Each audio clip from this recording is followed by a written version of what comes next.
Welcome to the show. Great to be with you. Thanks for tuning in this post-Thanksgiving version, edition of Let's Talk Nutrition. So good to be here and glad you're there.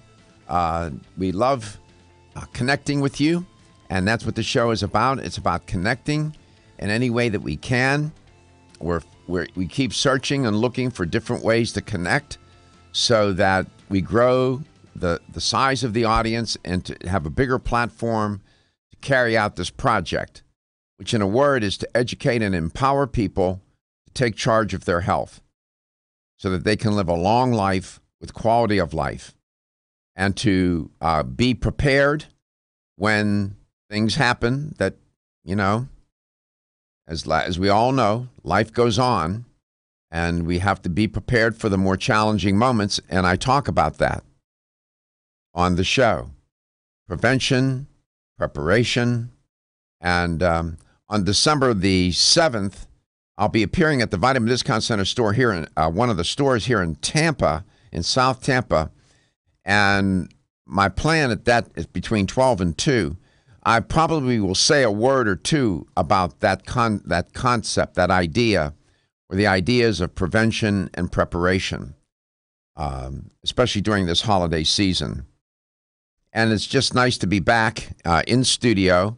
I spent my time during the Day of Gratitude in Denver with my family, and it was nice to do that. Enjoyed being with them, and it's all good, right? That's what it's about. It's about family, and we're all in it together and try to figure it out and just enjoy the moment, right? Enjoy the moment. And so we got back and over the weekend, and we're fresh. I was just saying to Gary, he was out of town too. He traveled all the way to Gatlin. Well, Bryson City, North Carolina. My daughter lives in Raleigh. Bryson City, North Carolina. You're up in the mountains, yes? Yes, on a motorcycle. 1,287 miles round trip. And there's a cabin up there. You and Dale, Detective Fritz, are working on a cabin. Yes. Okay. Got it done finally. Good. I have running hot. I'm civilized now. Civilized. Running hot water. You will not take for granted. I will never ever take for granted running hot water ever again. Exactly. Especially when you have to bathe outside in a stream. So much for the natural life. Yeah. And so Gary's back. Steven's here. He had a nice Thanksgiving, he said. He had the best Thanksgiving. I'm not even going to say what he said. He said it was a wonderful Thanksgiving. That's all I'm going to say. And Marcus is in studio. Marcus is he's in the marketing department, and he's the graphics designer, but he's learning how to do the production on the streaming of the show. We stream every day live across the globe. We've now appeared on 5 or 6 continents, and we average about 30,000 hits a day on 5 days a week for the stream, not counting our terrestrial radio audience, 63, 65 markets across the U.S. coast to coast, including Hawaii. Big platform. Success overnight. Took 12 years.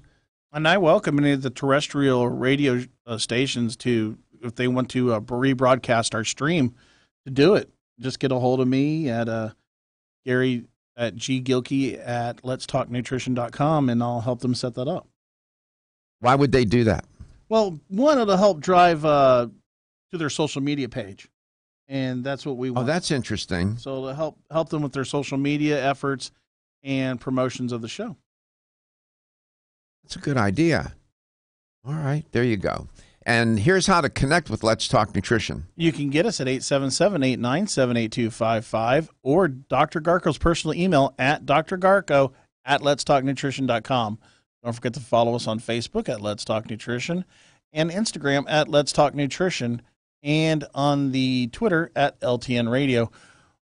We have the video of you doing pull-ups for breakfast on there on our Facebook page. Oh, well, now that you mention that, yesterday, and I share this with you because you might be interested in this concept. If I talk about something on air, it's because I went and did the research or got involved with the therapy in some form or fashion. There's we had a long-time listener to the show, Daniel, and he's a physical therapist, and he invented a concept called Mobility Max, and it's a piece of exercise equipment that is unobtrusive. It fits in the door frame very neatly, and he installed it in my home yesterday. I want to tell you, that is challenging, and I would urge people to consider it. It's an excellent way for people who are homebound to exercise, even those who think they're fit. I'm going to tell you, I'm sore. And it was 20 minutes. He took me through a routine. You can make it longer if you want. It was 20 minutes, a series of exercises, and I got sore. I felt it. But you do it at your own pace, and he has an instruction manual and whatnot. You got to get him to make a video and whatnot. But the concept is good. I'm going to try to get him on and to talk about it. It's called Mobility Max. I saw the piece of equipment, and the first thing I thought to myself, one, it's not going to be a clothes hanger. People buy this physical therapy equipment, and I say it because you can go from anything from having a gazelle to your house to whatever. All started with the Thigh Master. Yeah. Remember that? Yes. If we took all the home gym equipment that's in garages and homes across the U.S. not being used, they wouldn't have a dump to be able to accommodate it. Collecting dust. This concept is nifty, and it works. And you can store it in your cabinet. And it fits in the door frame. You can't hardly even notice it. All you have to do is take the bar out and put it off to the side when you're done. It really would be a wonderful way for people who can't get out to exercise at home, and even those who can. This is a terrific concept. I'll see if I can get Danny on to talk about it at some point. It's called Mobility Max. So I spent about an hour and a half with him yesterday. It took him 15 minutes to install. That's it. That's it. 15 minutes. He was done. Boom, boom. And then we spent time talking, and then he took me through a routine. So it's all good. Now, that being said, this time of year, people, ironically, are conscious about their weight, but commit more violations to gain weight than they have sense. It's crazy. I didn't gain weight over Thanksgiving. That's all I'm saying. If you all went hunting, you all probably had to hunt for your food up there, right? Yeah. Were you all eating possum and whatnot? No, I'm telling you, I actually had protein bars. Protein bars. Which one? Which brand is that? That's the Genuine Health. I did the Genuine Health. Good. They gave me a whole bunch of Did you vegan. lose some weight? I thought about you yesterday. I said, I wonder if that rascal fell off his diet. No, but I know you fell off your motorcycle, but did you fall off your diet? I fell off the mountain. You fell off the mountain. Did you fall off your diet? No, actually I stuck to it. And one of the things I got to ask you about, because I didn't lose weight, but like my motorcycle helmet is now loose, and the chin strap's now loose. Okay, but I maintained the same weight. So Mark is going to get to a point where he can no longer call you fathead. Exactly. We had a gun show in here earlier comparing Marcus hasn't missed many meals either. Yeah, okay, but he's got arms like 22-inch round pythons. Marcus is a big boy. Marcus is a big boy. Yes, he is. Between Gary and Marcus, I'm like four people. They're four of me. They're four of me. Yeah. Not quite, but maybe 2.5. But they're both. I love them both. We're going to come back. I'm going to tell you why exercise alone does not achieve weight loss. I've been telling you this all along. Not to say that you shouldn't do it, but the expectation of losing weight with exercise can be a disaster. I'm Joy McCarthy, holistic nutritionist, and I expect more from my multivitamin. I've researched many vitamins, and what's truly different about Every Woman's One Daily from New Chapter is that it's fermented with probiotics and whole foods and gentle even on an empty stomach. Every Woman's One Daily helps you feel good every day, giving you immune, energy, and stress support, and nutrients for bone and heart health. You will notice a difference. Every Woman's One Daily recently won the Best Multivitamin Award, and I love that it's non-GMO project verified. Discover the wisdom of nature with New Chapter. Whether you spend your free time on a treadmill, under a car, or in your garden, if your active lifestyle leaves you sore, Body Vigor's Inflammaforce may be exactly what you need. Inflammaforce has a natural herb blend that acts as an anti-inflammatory to help maintain healthy joint and mobility support. There are standardized herbs like white willow, boswellia, turmeric, ginger, and devil's claw. The vegetarian capsule promotes easy digestion and a fast-acting dissolve process. Inflammaforce includes a proprietary enzyme herbal blend full of antioxidants and flavonoids that target pain and inflammation throughout the body. Body Vigor's Inflammaforce contains ingredients that support normal, healthy joint flexibility and function, builds healthy tissue, and helps with your recovery process. So if you're tired of sore joints and inflamed muscles, Body Vigor's Inflammaforce is your answer. Purchase Inflammaforce.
Expectations.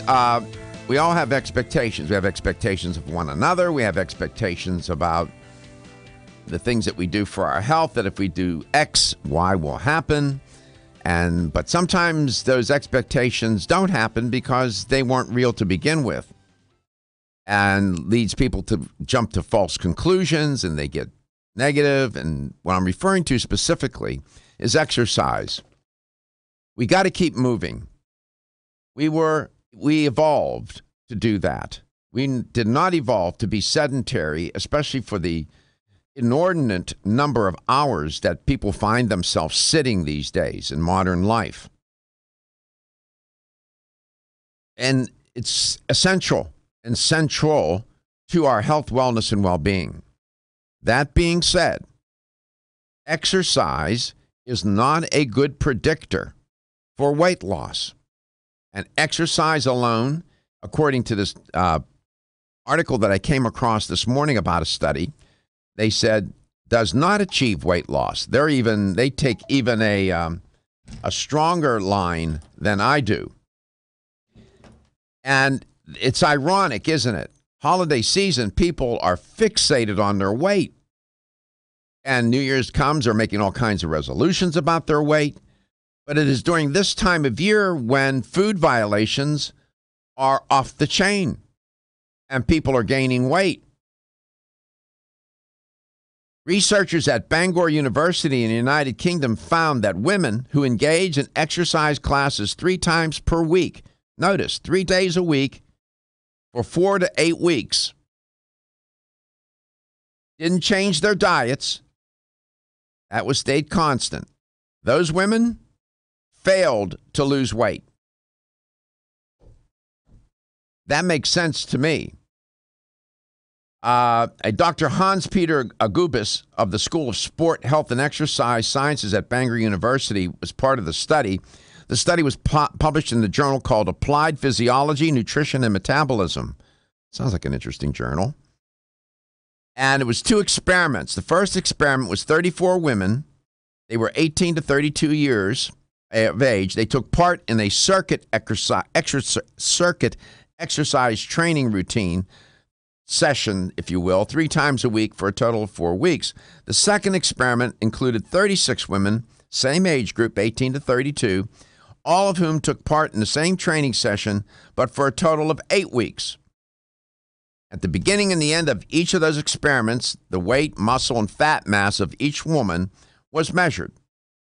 They took blood samples. They measured their appetite hormones, insulin, leptin, amylin, ghrelin, peptide YY, and so on. The aim of the study was to demonstrate whether or not exercise alone by itself, would lead to weight loss in the women.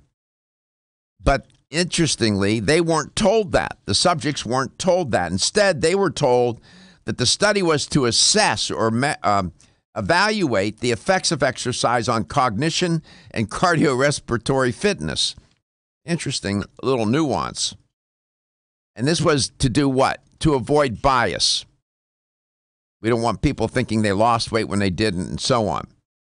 When the women in the study, when people take up exercise, Dr. Gubis mentions that they often restrict their diet consciously or unconsciously, and this can mask the effects of exercise. They're thinking it's the exercise that caused them to lose weight. Here's the punch line to the whole thing. At the end of 4 to 8, for the experiment of 4 weeks, experiment of 8 weeks, the researchers discovered that none of the women lost weight, regardless of whether they were lean, overweight, or obese. Didn't make any difference. Now, I've been saying this for years.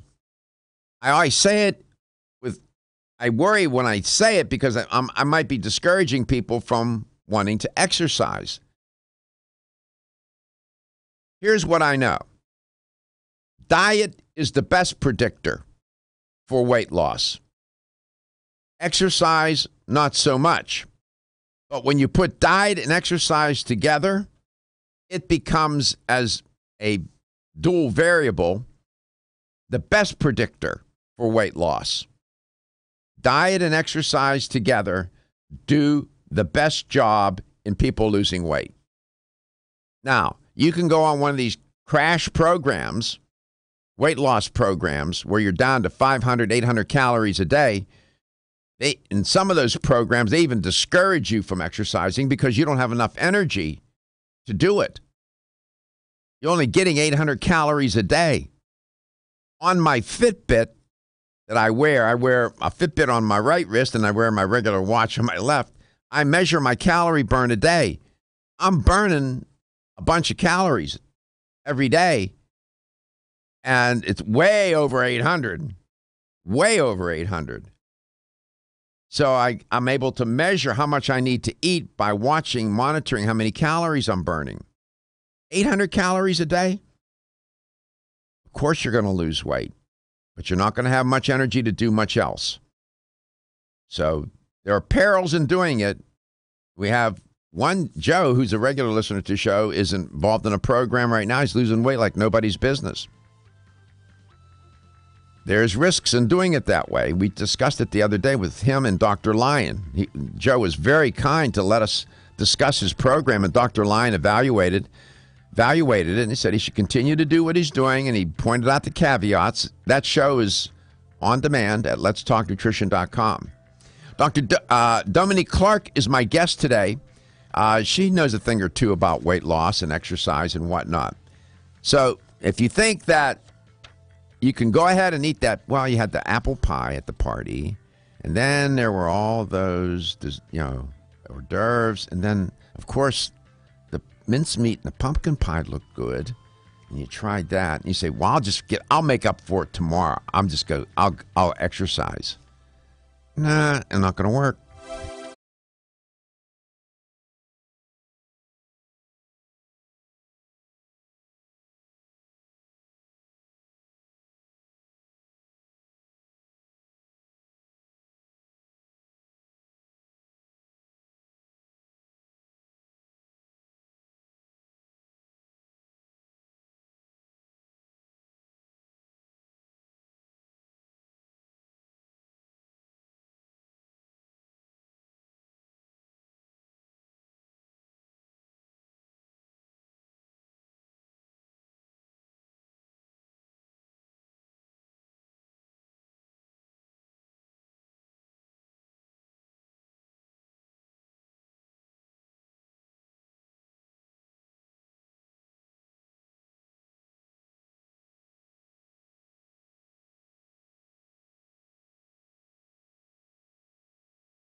Back, welcome to Let's Talk Nutrition, wherever and however you may be listening or watching the show, and whatever you may be doing, coast to coast and globally. My guest today is Dominque Ostrander. Sometimes I call her different other names from previous marriages. She never gets mad at me, and I do it innocently. I forget. So, but it's Ostrander.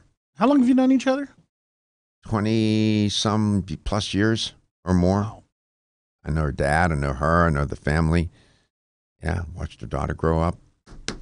She's an educator for Jarrow formulas, has been for a long time, has a lot of responsibility, and also involved in she travels around the state for sure, and even around the country from time to time, talking to retailers, educating them about Jarrow formulas and whatnot.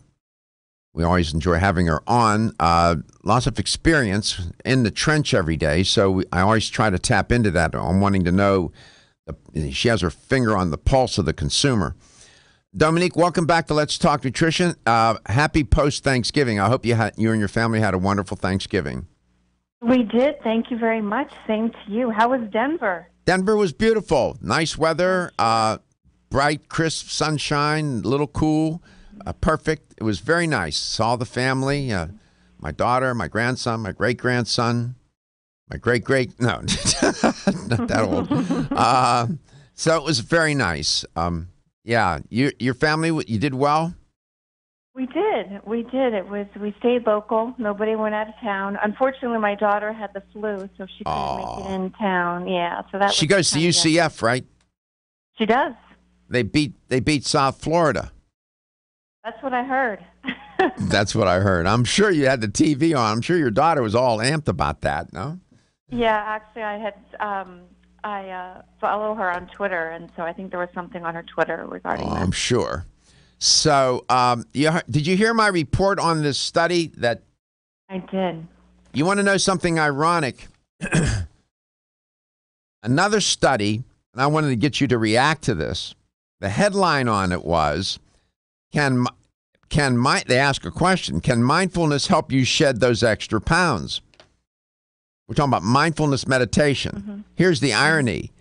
Exercise, which involves movement, is not a good predictor for weight loss, but apparently mindfulness meditation, which involves no movement other than being still, seems to help with weight loss. You're not burning all that many calories with mindfulness meditation, but it seems to help with weight loss. This was published in Medical News Today. I picked it up there, and they looked at a number of studies that showed or supported the notion that meditation has benefits for both mental and physical health. And mindfulness practices, they said, can enhance resilience and focus, help reduce stress, increase energy, and protect against heart disease. Those are just a few of the benefits. So these researchers at McGill University in Montreal published a systematic review of studies that looked into how mindfulness can help people lose excess weight, they said, and avoid a rebound effect. Sure enough, there was a correlation. And I just so ironic that mindfulness, mindful eating, in this sense, mindful eating can help people reduce excess weight. You're not exercising, you're not, but it can help do that. So there you go, being mindful. Now, that's easy to say. It's hard to do, isn't it? I definitely, I think so. And it's interesting because the mindfulness, like you were talking about, we're talking about diet versus exercise, and diet having longer lasting effects. It's like when I would talk about on the air with you, when we would, when I was doing work with morbidly obese patients to really understand the amount of calories that were being consumed and having them hold a piece of chocolate cake on a plate, on a treadmill, while they're walking, to understand how long they would have to actually be on the treadmill in order to burn the calories from this piece of cake that they just thought was innocent, like, oh, I'll just, have a piece of chocolate cake. And so when you're really understanding the input that is required in order to burn the excess calories, you realize that the combination of diet and exercise is the most effective. The mindfulness, we knew that from sports enhancement. We knew that from enhancing sports performance, that mindfulness has nothing to actually do with the physical repetition or movement or the kinesthetic awareness or teaching your proprioceptors to create the same forehand, for example, or backhand. But we know that mindfulness, where when you're imagining yourself hitting the same forehand repeatedly, setting yourself up to hit the ball, I'm using tennis as an example, repeatedly, no matter where the ball lands on the court, we know that has a profound effect on sports performance. It makes sense that it would have a profound effect on our focus in terms of eating, in terms of resistance, in terms of willpower. So they talked about mindfulness in two senses. One, mindful eating, and then mindfulness meditation, where you're not eating, right? Right. One of the things that they discovered was that in the short term, the mindfulness meditation didn't have all that great effect, but in a long-term sense, it does. The mindfulness practitioners lost 3.3% of their body weight compared to 4.7% weight loss by those who only dieted and exercised. But at follow-up evaluations after several weeks from the interventions, the people who practiced mindfulness techniques were continued to shed excess pounds, bringing their mean weight loss to 3.5%. So it's not great shakes, so to speak, but it helps, and it's just it's so ironic that you're not moving, you're meditating, and it helps you to lose weight. Whereas exercise, you're not going to lose that much weight with exercise. Crazy. And I like to think of it as a multifactorial approach. So to me, mindful meditation, though you don't have any movement, it's the approach. It's the overall approach you're taking to how you're taking care of your body, how you're viewing your food choices. It all plays into that. Mm-hmm. It's this overall cumulative approach to how am I going to take care of my body. And mindfulness eating not only includes what you're eating, but how you're eating. So there's an experiment I'm going to do with Gary. He doesn't know it yet. Where I'm going to take a protein bar, and I'm going to get his hunting knife that he carries in his pocket. Why he's carrying this in Tampa, I don't know what he's hunting in Tampa, in the city of Tampa, but nevertheless, he carries this formidable knife. And I'm going to cut the protein bar into pieces. And rather than him eating the protein bar in 2 bites, I'm going to have him eat each piece and take his time to try to condition him to do what? Eat slower. There's a method to the madness.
Whether you spend your free time on a treadmill, under a car, or in your garden, if your active lifestyle leaves you sore, Body Vigor's Inflammaforce may be exactly what you need. Inflammaforce has a natural herb blend that acts as an anti-inflammatory to help maintain healthy joint and mobility support. There are standardized herbs like white willow, boswellia, turmeric, ginger, and devil's claw. The vegetarian capsule promotes easy digestion and a fast-acting dissolve process. Inflammaforce includes a proprietary enzyme herbal blend full of antioxidants and flavonoids that target pain and inflammation throughout the body. Body Vigor's Inflammaforce contains ingredients that support normal, healthy joint flexibility and function, builds healthy tissue, and helps with your recovery process. So if you're tired of sore joints and inflamed muscles, Body Vigor's Inflammaforce is your answer. Purchase Inflammaforce exclusively on Amazon.com.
And welcome back. Welcome to Let's Talk Nutrition. Dominque Ostrander is my guest today, educator for Jarrow Formulas, talking about weight loss during this time of year. It's a big deal.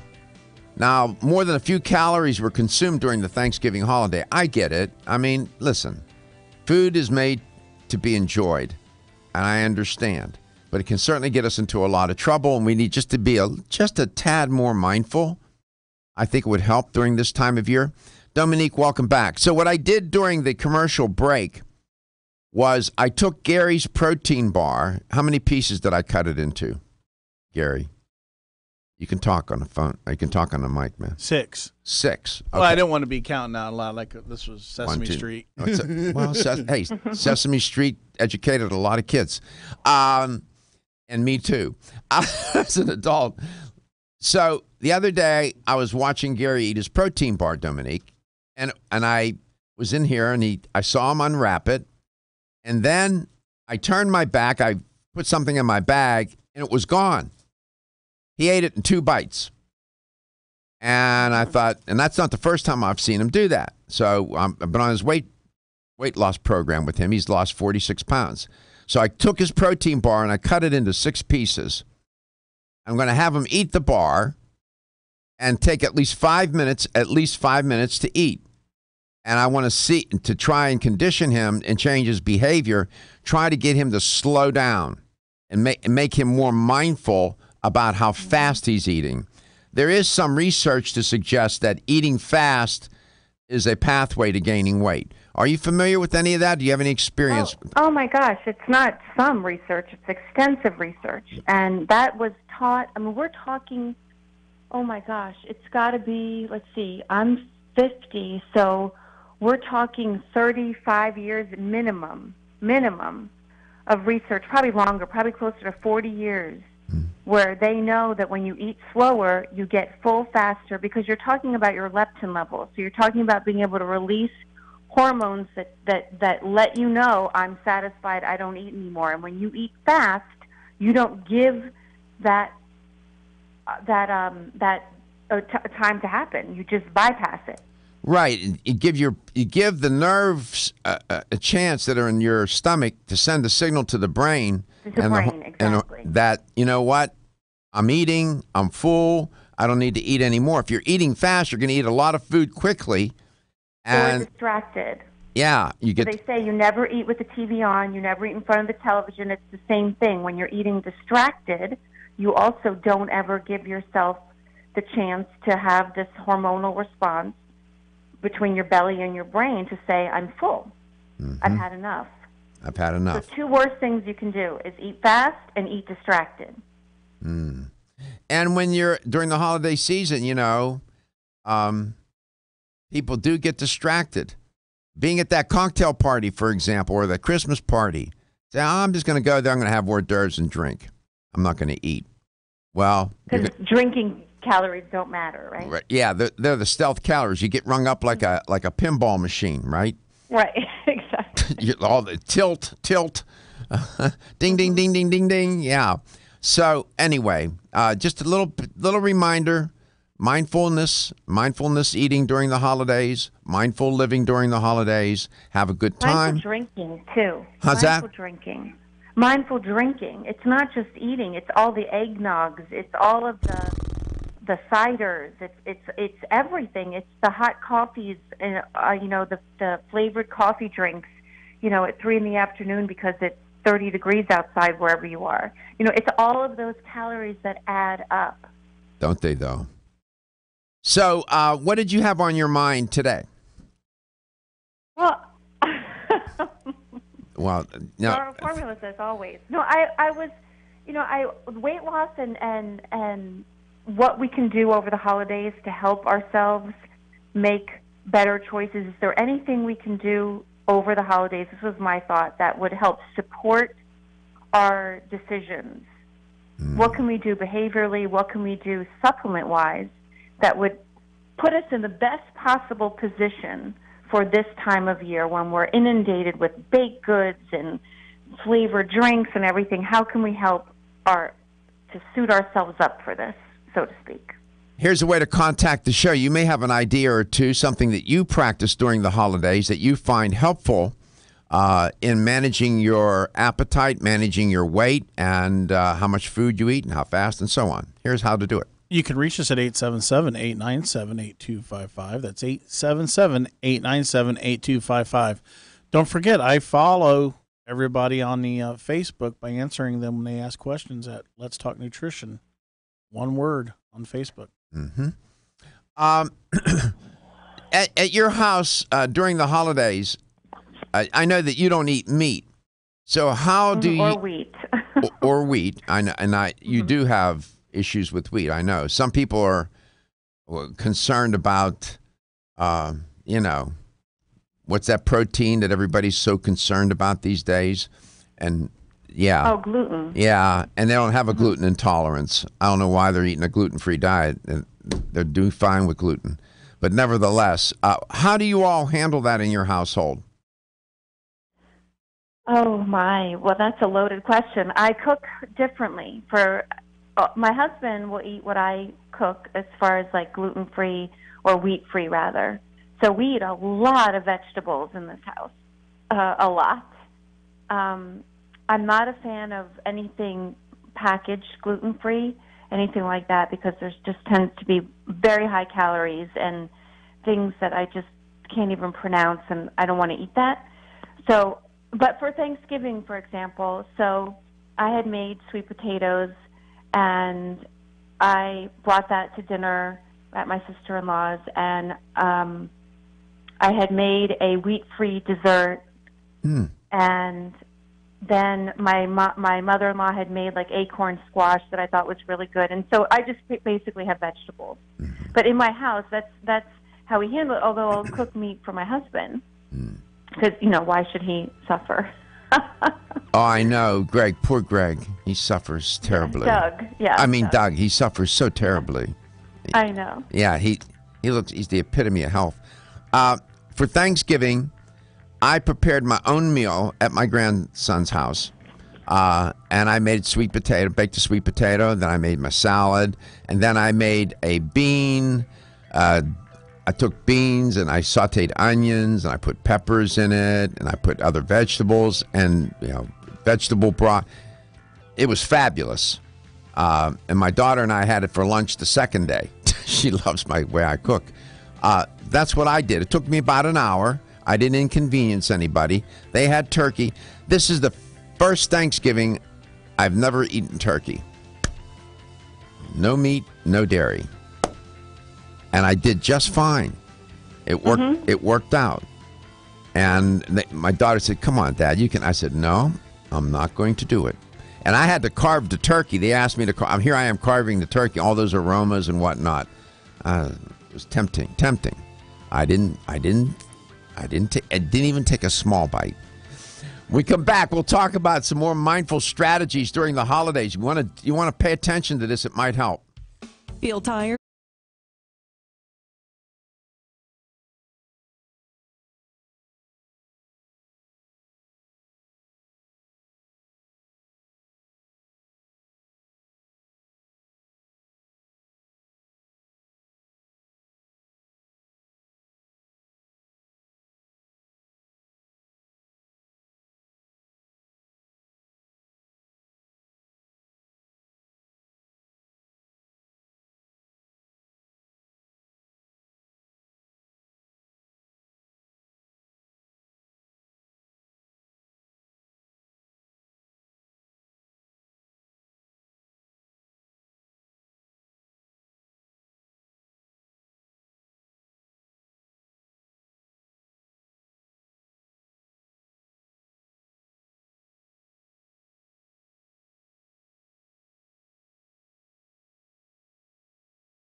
Welcome to this post-Thanksgiving edition of Let's Talk Nutrition. Great to be with you. Thanks for tuning in.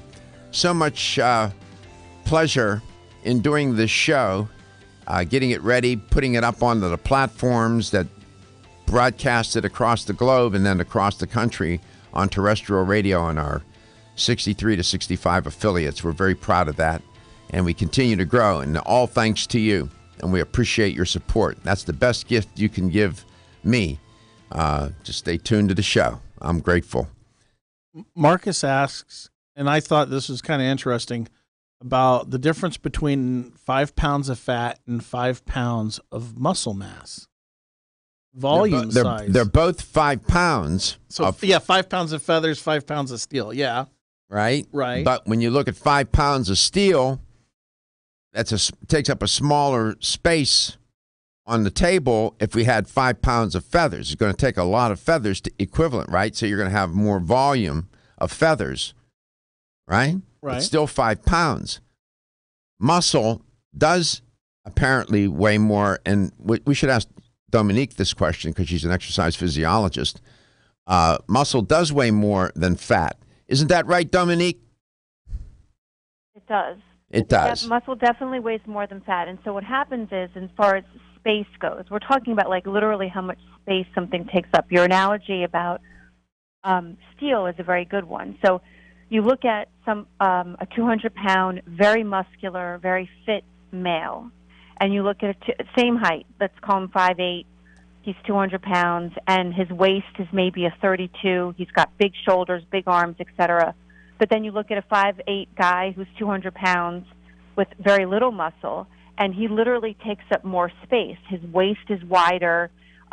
His back might be wider through his lats. So 200 pounds of fat looks very different than 200 pounds of muscle. Muscle is much more dense. Therefore, it takes up a lot less space.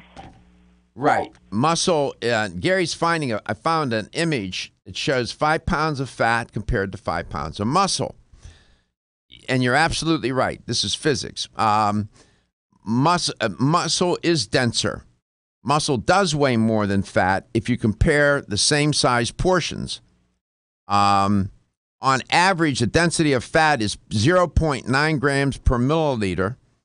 And 1 liter of muscle weighs 1.06 grams or 2.3 pounds, while 1 liter of fat weighs 0.9 kilograms or 1.98 pounds.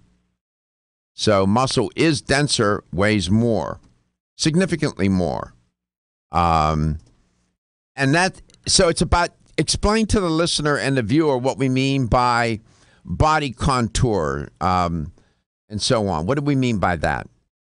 Well, it's if we're talking aesthetics in terms of body contour. I'm getting at muscle to fat ratio is what I'm getting at. So if you have muscle, first of all, the biggest difference, besides the difference in actual weight, is the metabolic effect. So 5 pounds of muscle. So, for example, we use quadricep muscles because they're the largest muscle group in the body. The legs and back. So a developed quadricep muscle burns, on average, this is an average now, not everybody's the same, 37 calories an hour. One developed quadricep muscle. We know that there's 4 parts to a quadricep muscle, but that's on average what it burns.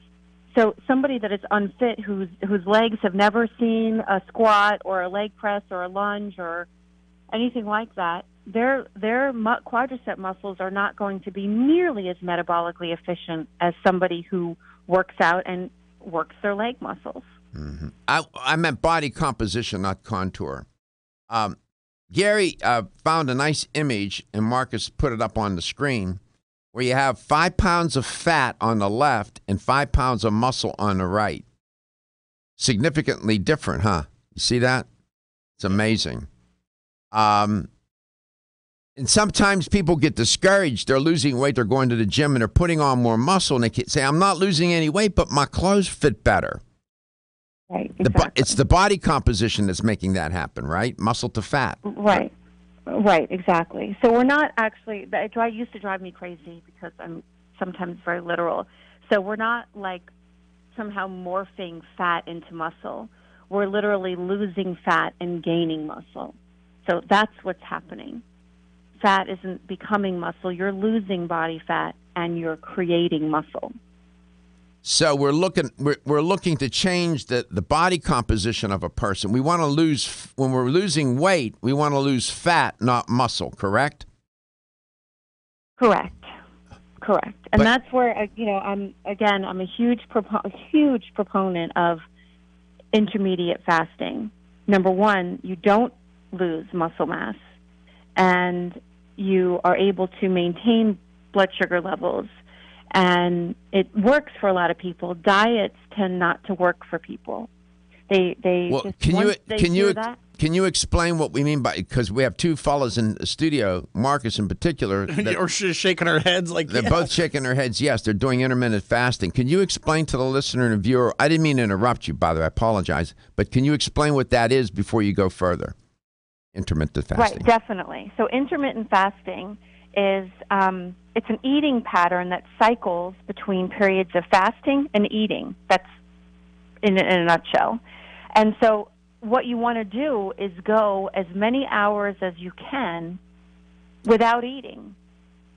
And so the whole idea is to drop your blood sugar, really. That's really the main, especially if you're carrying a lot of excess weight. The tendency to run high blood sugar is there. And so when you bring down your blood sugar, your successful weight loss or your success at weight loss is usually much greater. So there is, I'll interrupt you again. That's okay. There is a lot of research to support this notion of intermittent fasting. There's an abundance of studies that show that it has an effective or powerful effect on losing weight, affecting cognitive function. People, their brain works better, believe it or not. They tend to feel better. And it's just a good way to improve overall health, but lose weight. Now, how many, we got 24 hours in the day. We're going to sleep at least 8. That leaves 16 to get us into a lot of trouble. Right? So how do we break it up? We got 16 hours. Just like that. It's exactly the 16-8. So a lot of people, when they keep an 8-hour eating window, can't get into as much trouble. So do you eat breakfast and then fast for 4 hours? I'm trying to get your fasting block is at one time. So your fasting isn't like, I went 3 hours between breakfast or lunch and dinner. That's not what I'm talking about. You're talking about a great block of time, and you can introduce it a little bit at a time, meaning, and this kind of goes against, and, I believe in breakfast, but at the same time, sometimes this is the easiest place for people to start. So they would start intermittent fasting in the mornings going, okay, so if I wake up at 7, I'm going to hold off until 10 o'clock. At night. So now we're talking about what time did you go to bed? So if you went to bed at 10 o'clock at night, and now you're not going to eat breakfast until 10 in the morning, we got you a 12-hour fast. So versus your typical, if you wake up at 7 and you ate at 7 right when you wake up and you had coffee and whatever you eat, you would only have a 9-hour fast. So we're trying to increase it. So we have what's called a 16/8 method. 8. I just have, every squirrel gets an acorn once in a while. I stumbled onto that. So 16/8, 8 hours you sleep, 16 hours you're up. So, for example, from 1 p.m. to 9 p.m., then you fast for, let's say you sleep from, midnight to 8 a.m. Now you're going to fast for 16 hours in between on that day, right? Is that it? Well, if you're going to bed at midnight, and then, so ideally, if you went to bed at midnight and you didn't eat, let's consider you quit eating at 9 o'clock at night. We'll pick that up in 3 minutes. We don't have to wait till 9 o'clock. We'll be right back.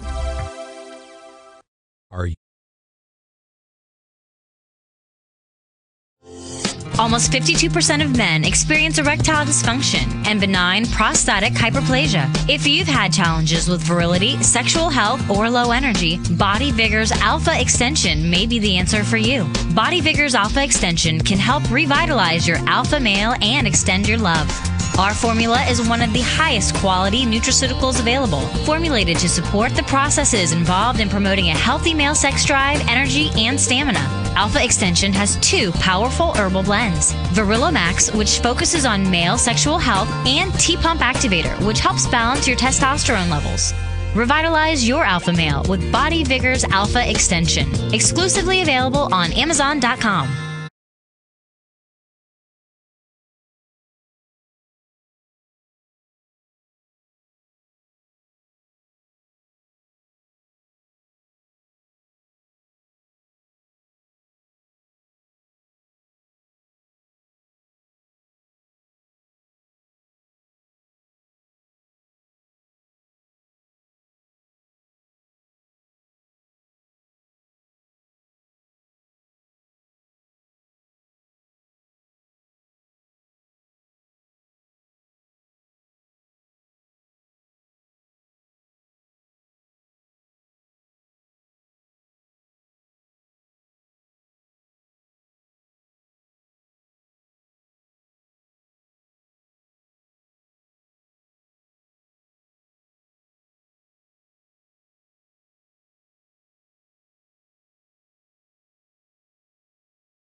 Might be that a nifty strategy during the holidays would be to practice intermittent fasting as a way of mindful eating. It's a suggestion, talking with Dominque Ostrander about it. Dominque, I was looking at this one expert on it, and he practices it, and he says that he skips breakfast, and then he eats 2 meals a day. His first meal is at 1 p.m., Then his second meal is at 8 p.m. And then he fasts for 16 hours. So in that 16 hours, there's 8 hours of sleep, which is clever. That means he doesn't have to suffer all day long being hungry. Right. So that's Right. how this one expert practices it. Mm-hmm. Right. That's how I practice it too. So always my sleeping hours are part of the fasting. So if I were to do this, could I at least have my Starbucks in the morning? Then you'd have to back up. So in other words, your end of day eating would probably be, if you wanted to do a full 16 hours of fasting, you'd have to back up 16 hours from the time that you normally go get your Starbucks in the All morning. right, so I have a Starbucks at 7 o'clock in the morning, 8 o'clock. Let's say I have it at 8 o'clock in the morning. It's a Starbucks coffee. Now what? So then you're going to stop eating at 4 o'clock every day. When's my next meal? That's not a meal. That's just a coffee. Starbucks. It doesn't matter. Anything that raises your blood sugar. If there's sugar in your coffee. Well, there's going to be some honey, or I'll have let's say I have a Starbucks and a bagel, a sprouted vegan bagel at 8 a.m. Yes, so your fasting begins at 4 o'clock every day because you're backing it up 16 hours. When's my next meal? That is your first meal. When's my next one? I'm only getting one meal a day? No. Your next meal is whenever you want it to be. Your next meal could be 45 minutes after your coffee and your bagel. You could eat again. Okay, so the whole point of intermittent fasting is to only give you an 8-hour window to eat. You can only eat in 8 hours. Okay, I get it. So from 8 o'clock to 4 o'clock, if I want to eat twice, I have to figure out time that, and then at 4 o'clock I stop eating. Exactly. How many days a week do you do that? Usually now, again, I'm practicing it now, so it's minimum of 2. Ideally, I'm doing 3. What do you do? One on Monday and one on Thursday or something like that? Yeah, there are certain days, though it depends on if I'm traveling, things like that, like if I have plans to have dinner with my husband, things, because I do the same, I do the early, like I'll stop eating earlier in the day, so, and not eat again until 16 hours later. Do you have food cravings after 4 o'clock? Do you start to get cravings? Yeah, but you get over it. You do, You do. You just get over it. Okay. You deal with it. If I say that to a client, you need to get over it, they're going to fire me. You know what? The bottom no. The bottom line is, like I used to say to cardiac rehab patients, it's do you want to lose the weight? Do you want to be healthy? Or you don't? And if you do, then your behavior needs to follow that. If you don't, then you're telling me by your behavior that you really don't want this. All right. So how do they get? So you want to do this is calorie restriction, but I want to do Crohn, calorie restriction with optimal nutrition. So where does supplementation come in here now? Okay, so calorie restriction is different than intermittent fasting. Oh, it is. Calorie restriction, yes, it's a different practice. So calorie restriction doesn't restrict it doesn't create a time of fasting. No, it doesn't. All it does is that you're eating very nutritiously dense calories, and it's a very small amount, and you're eating them whenever you want. Intermittent fasting is an actual block of time where you're going without eating. 16 hours. Yeah, and some people do longer, some people do shorter. But the thing that seems to work for the most people is the 16-8, so that you're having an 8-hour eating window. And do you eat as much as you want in that 8 hours?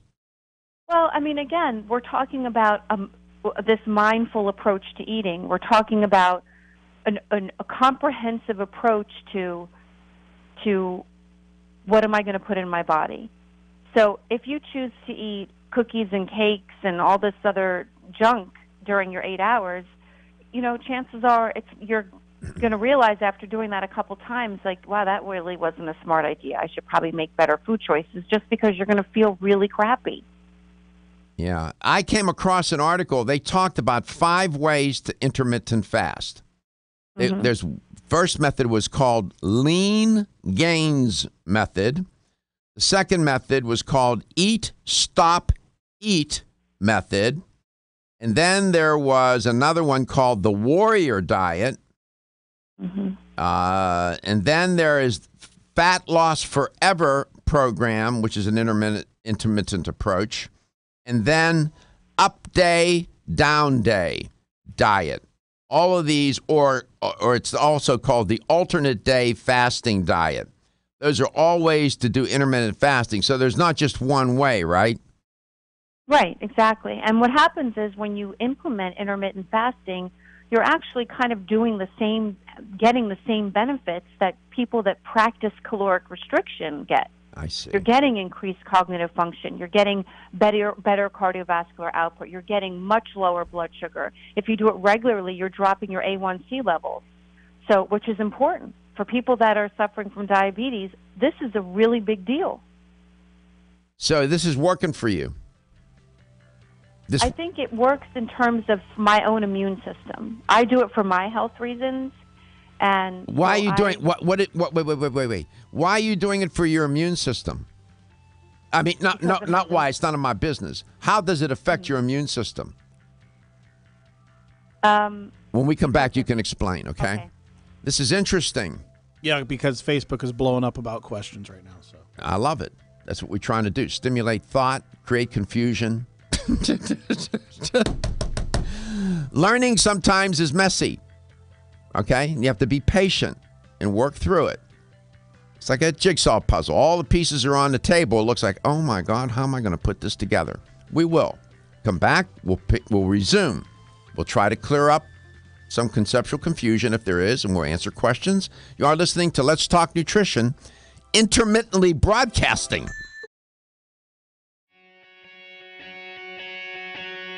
Women who are pregnant or planning to have a child have specific nutritional needs. Maintaining optimal nutritional intake is important for mother and baby. Body Vigor's Preferred Prenatal can help mother and baby receive the appropriate building blocks for growth, development, and healthy function. The Preferred Prenatal formula provides essential vitamins and minerals, along with added support ingredients such as folic acid and DHA. Preferred Prenatal also incorporates a bonus herbal blend to help the mom-to-be with the uncomfortable side effects of pregnancy, like nausea, vomiting, mood swings, and uterine health. Support a healthy pregnancy for you and your baby with Preferred Prenatal, exclusively on Amazon.com.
season, and the paradox is people are obsessed with their weight and eating during the holidays, and it's like, you got a bunch of traffic tickets, and so now you're worried about getting another traffic ticket, but yet you're speeding on the interstate.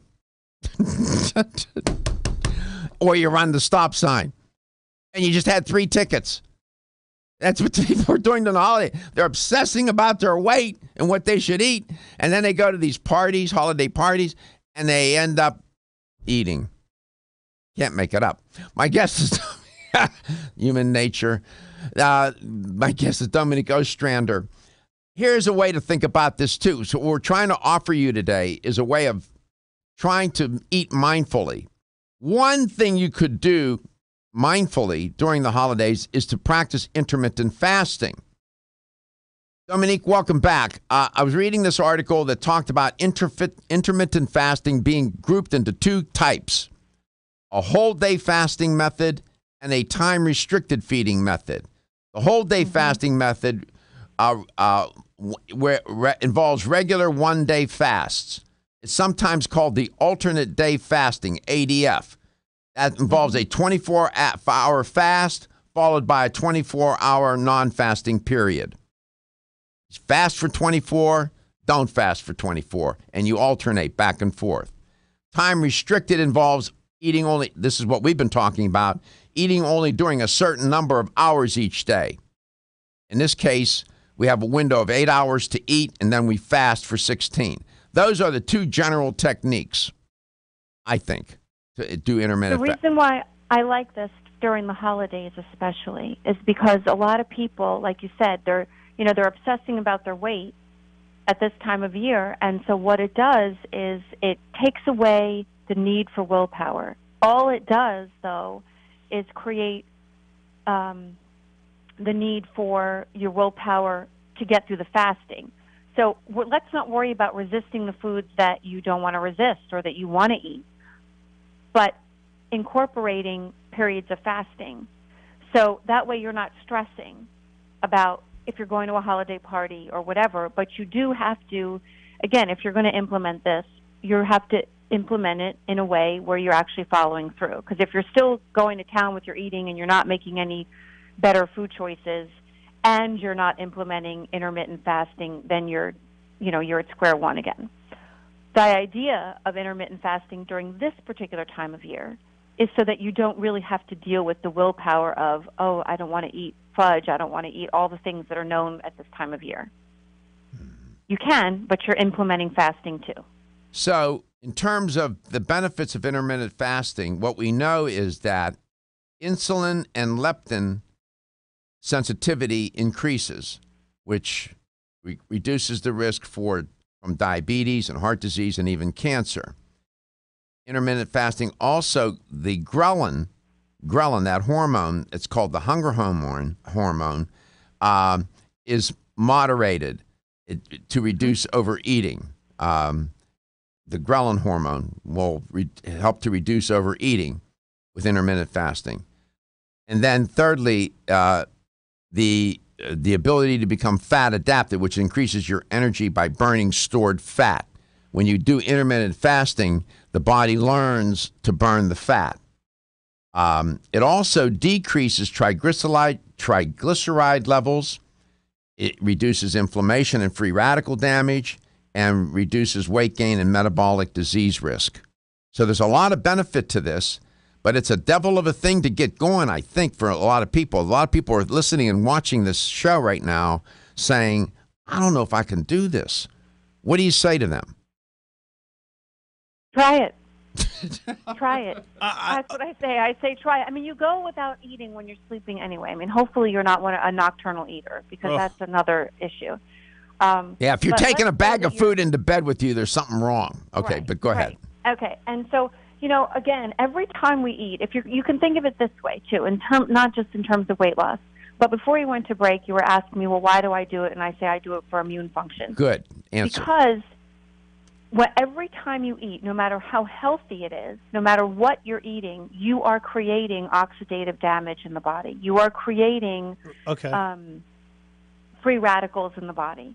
And so for me, it's important that I keep my immune system functioning really well. Anybody like Doc who's had, cancer, anything like that, the most robust immune system is key to longevity and health and hopefully no recurrences. And so doing those types of things like intermittent fasting and or caloric restriction are a very important tool in helping your immune system function better.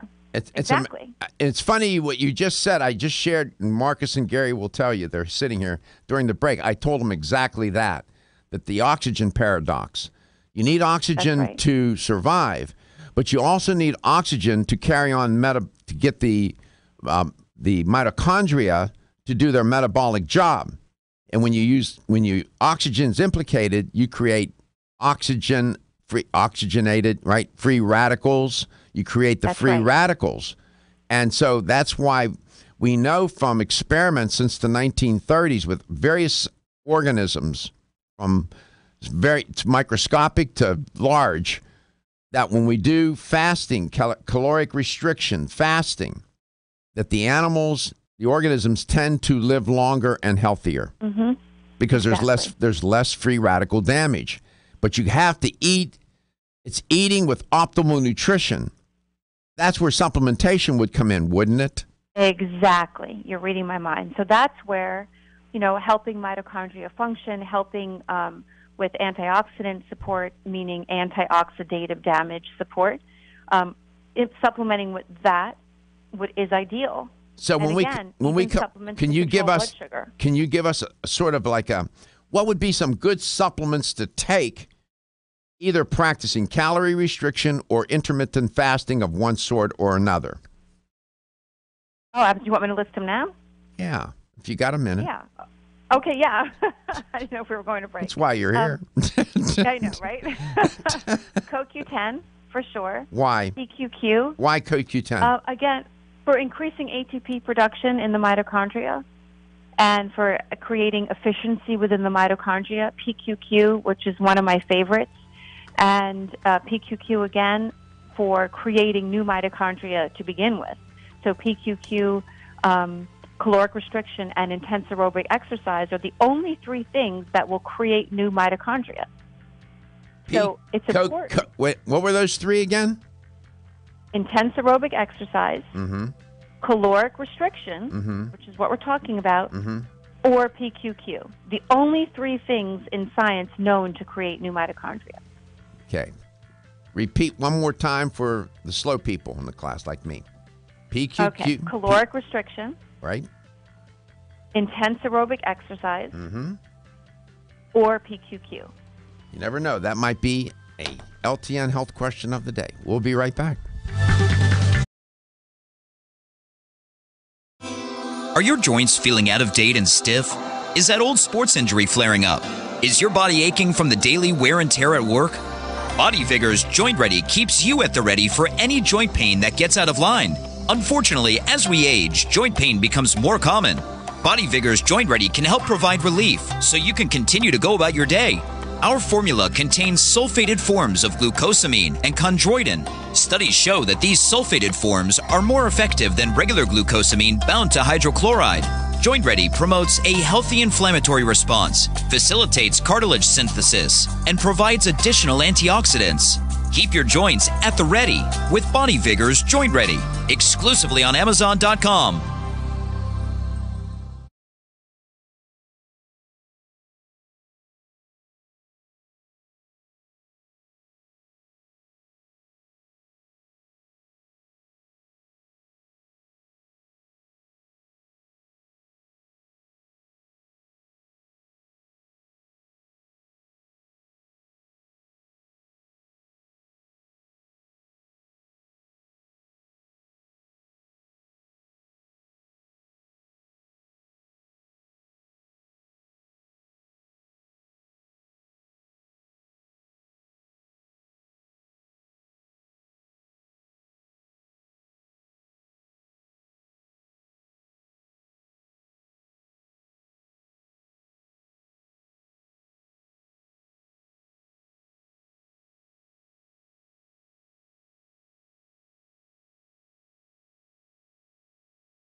Here's the LTN health question of the day. Having a nice conversation with Dominque Ostrander, educator for Jarrow Formulas, talking about mindful eating and using the strategy of intermittent fasting as a way to practice mindful eating. So I'm marrying two concepts together, mindful eating and then using intermittent fasting. Mindful eating would be the strategy, and then the tactic would be intermittent fasting to carry out the strategy. Make sense? Strategy is a bigger concept. You need tactics to carry it out. Here's the question, based on what my guest today said going into messages, this last set. Which of the following is a good way to increase longevity? We generally, okay, I'll just leave it at that. Which of the following is a good way to increase longevity in humans? A, taking CoQ10. B, taking PQQ. Both of those are supplements. C, intense aerobic exercise. Or D, all of the above. Which of those three increases longevity and, by the way, will lead to better weight loss too, among other benefits? A, taking CoQ10 as a supplement. B, taking PQQ. Or C, intense aerobic activity. Or D, all of the above. The lines are lit up. Give the numbers, please. You can reach us at 877-897-8255. That's 877-897-8255. Did I frame that question the right way, the way you said it, Dominque? You did. You definitely did. One or all of those leads to what?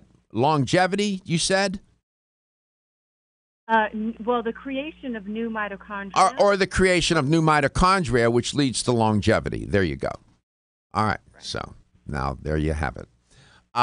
So Jarrow Formulas, Gary asked me, does Jarrow Formulas have CoQ10? Share, because he had a question on the internet from that. Inform the listener and the viewer about Jarrow Formula's relationship to CoQ10. Well, actually, Jarrow founded the International CoQ10 Association, so we fund studies. We have tremendous background knowledge studies, raw materials in terms of CoQ10 production and manufacturing. So we have two different forms, ubiquinol and ubiquinone. Which is the better one? It depends on your age and depends on your health condition. So you want to, if you're older and probably over the age of 40, that's the average age that we would say, that you want to take the reduced form of ubiquinol. Which is called? So, our QH absorb, it's our QH meaning high potency, QH, and it comes in a 100 milligram and a 200 milligram CoQ10 ubiquinol form. So that's ubiquinol. Exactly. Ubiquinone is the other form. Exactly. So your body converts ubiquinone to ubiquinol. Ubiquinol is the reduced form. And so it's not that your body can't make the conversion, it's just as you get older or you might have a chronic disease state going on in your body. So it makes it a little bit more difficult to make the conversion. Not that you can't or won't, it just makes it a little bit a little more time consuming, frankly. You know, it takes your body longer to do it. So QH absorb is the ubiquinol. And the ubiquinone, what's it say on the label? Q absorb. So we have different forms of CoQ10, different strengths of ubiquinone, and that would be just a Q absorb. And some of the labels even say just CoQ10 on it. And again, it just depends on your needs. You know, if you're on a statin drug, you definitely want to be on the ubiquinol, the reduced form. Got it. What about somebody on a weight loss diet? Weight loss diet, I would say ubiquinol. I would say the reduced form. Reduced form. Okay, because that question came up also. Let's go to Lansdale, Pennsylvania, one of our favorite places on the planet. Betty, welcome to the show, and I hope you had a wonderful Thanksgiving holiday. I did. I really did have, and I understand you did too. Not too bad. Good. All things considered, was very good. So here's the question. Which of the following will lead to the creation of mitochondria, which then leads to longevity, quite frankly? Is it taking PQQ as a supplement, CoQ10 as a supplement, engaging in intensive aerobic exercise, or doing all of the above? Will do it. All the above. Yeah, it will. PQQ. Don't hang up, Betty. Hold on. Okay. PQQ and CoQ10. Dominique, does Jarrow have those together? Absolutely. I'm a We genius. have 100 milligram ubiquinol with 10 milligrams of PQQ. That would be ideal, wouldn't it? To take both of them together, wouldn't it? Absolutely. There you go. Hi, Betty. Back to you now. So you had a nice holiday. Yes. What, in terms of your diet, what's at the top of your mind each day about food? Is there anything that really you're concerned about or that gives you a challenge? Oh, sweets. Gives me a challenge. What do you mean? Explain. Do you crave them or what? Well, I guess I feel that finishes the meal. Not every day, but some days. You like a little Holidays in dessert? particular. You like a little dessert? Yeah. There's nothing wrong with that. Yeah. There's nothing wrong with that. How do you handle that, Dominique? What do you say? What do you say to people about that? I tend to believe in eating. A craving is not a command, however. I believe that. But if you have an intense craving that you just can't seem to shake, and then it's better to eat that exact thing rather than eating everything else in sight and then still eating what you wanted in the first place. Good advice. So if I'm craving a piece of Italian chocolate cake, I'd be better off to have a little slice of that rather than eating everything else under the sun so I don't eat the chocolate cake. Exactly. I don't know if that helps, Betty, but there you go. Thanks very much. Thank you for tuning the show in. We appreciate your listenership, and congratulations on winning a $25 supplement gift card. Thank you very much. Thanks. And Dominique, thank you for all your insight. We appreciate it. We're going to come back. We're going to visit this topic again through the holidays. Mindfulness is the strategy. The tactic is intermittent fasting. There are different forms of intermittent fasting. Mindful eating is focusing on what you're eating, when you're eating, why you're eating, where you're eating, with whom you're eating, and so on. Intermittent fasting is what you eat. It's when you're eating. It's when you're eating in this case. So we put two concepts together today. Why? Because your health is your wealth.